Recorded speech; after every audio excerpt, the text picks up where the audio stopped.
दिनांक 10 एप्रिलला सन्माननीय राणेसाहेब यांचा 74वा वाढदिवस आहे आणि त्याच दिवशी ते अमृत महोत्सवी वर्षामध्ये पदार्पण करत आहेत.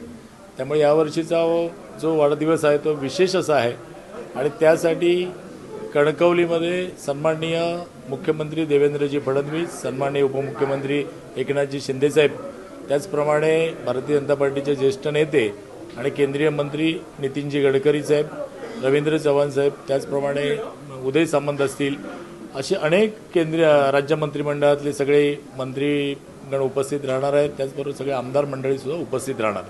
या वाढदिवसाला राणेसाहेब यावर्षी 75व्या म्हणजे अमृत महोत्सवी वर्षामध्ये प्रवेश करत आहेत. त्यामुळे आजपासून वर्षभर काहीतरी विविध कार्यक्रमाने त्यांचा अमृत महोत्सव संपन्न करावा असं एक नियोजन आहे आणि ह्या अमृत महोत्सवी वर्षाचा पदार्पण सोहळा 74व्या वाढदिवशी आपण इथे करतोय. त्यासाठी इतकी मान्यवर मंडळी येत आहेत. एक विशेष प्रयत्न आम्ही जे काही वर्षभर उपक्रम दर महिन्याला राबवणार आहोत ते सामाजिक स्वरूपाचे असतील, आरोग्यविषयक असतील, शैक्षणिक विषयामध्ये असतील, अशा अनेक विषयामध्ये आम्ही काम करणार आहोत. पण पहिल्यांदाच आपण या 74व्या वाढदिवसाशी आम्ही एक लोकांना आवाहन केलं आहे की साहेबांना शुभेच्छा देण्यासाठी आपण पुष्पगुच्छ किंवा अन्य काही भेटवस्तू आणण्यापेक्षा प्रत्येकाने किमान एखादं पुस्तक आणावं आणि ती पुस्तकं सगळी स्वीकारली जातील आणि अशा प्रकारे संकलित जी काही 5-7 हजार पुस्तकं होतील त्या सगळ्या पुस्तकांचं व्यवस्थित आपण सॉर्टिंग करून ती पुस्तकं जिल्ह्यातल्या ग्रंथालयांपर्यंत पोहोचवण्याची आपण व्यवस्था करणार आहोत. असा एक अभिनव उपक्रम त्या दिवशी आहे. समाजात राणेसाहेबांवर प्रेम करणारी, राणेसाहेबांच्या कर्तृत्व, नेतृत्व आणि दातृत्वावर विश्वास ठेवणारी अनेक मंडळी आहेत.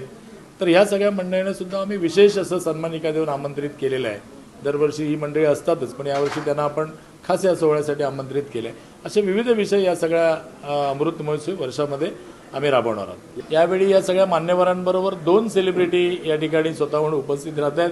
एक आहेत साहेबांवर खूप प्रेम करणारे, साहेबांशी स्नेहबंध असणारे अभिनेते संजय दत्त आणि दुसरे आहेत सोनू निगम. यांचाही साहेबांशी चांगला स्नेह आहे आणि सोनू निगम या सगळ्या कार्यक्रमाच्या नंतर आपलं एक लाईव्ह गाण्याचं एक लाईव्ह कन्सर्ट सोनू निगमचे जे आहे कार्यक्रम, तो कार्यक्रम सुद्धा सादर करणार आहे.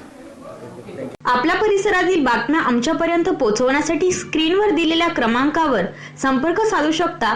दूरध्वनी क्रमांक 8652414343.